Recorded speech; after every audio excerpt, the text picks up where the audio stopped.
দর্শক এই বিষয়ে বিস্তারিত জানাতে গাজীপুর থেকে যোগ দিচ্ছেন সহকর্মী জাহাঙ্গীর আলম। জাহাঙ্গীর, গত কিছুদিন যাবৎ পোশাক খাতে বিরাজ করছে অস্থিরতা। আজকের চিত্র কেমন দেখছেন? শ্রমিকরা কি বলছেন এই বিষয়টা নিয়ে?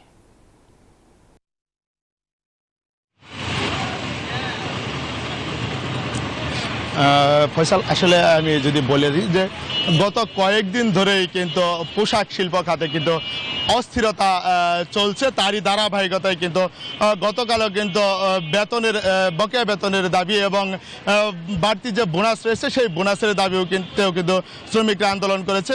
তারই ধারাবাহিকতায় আজ আমি রয়েছি ঢাকা টাঙ্গাইল মহাসড়কের টুঙ্গি এলাকায়। এইখানেও কিন্তু শ্রমিকরা বকেয়া বেতনের দাবিতে আন্দোলন করে যাচ্ছে।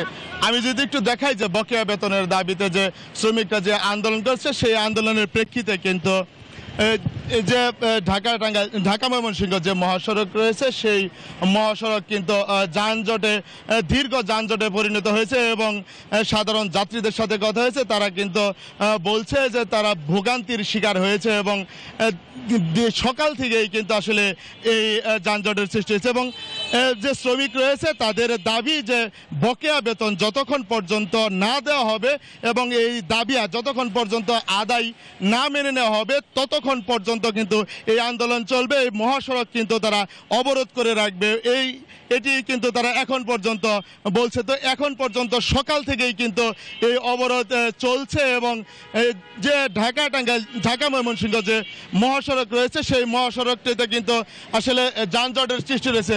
তো আইনশৃঙ্খলা বাহিনী রয়েছে, তারা বলছেন যে শ্রমিকদের সাথে কথা বলে এই সমস্যা সমাধানের নিরসন করবে। তো এমনটি ছিল গাজীপুরে। জাহাঙ্গীর, আপনাকে ধন্যবাদ আমাদের সাথে যুক্ত হবার জন্য।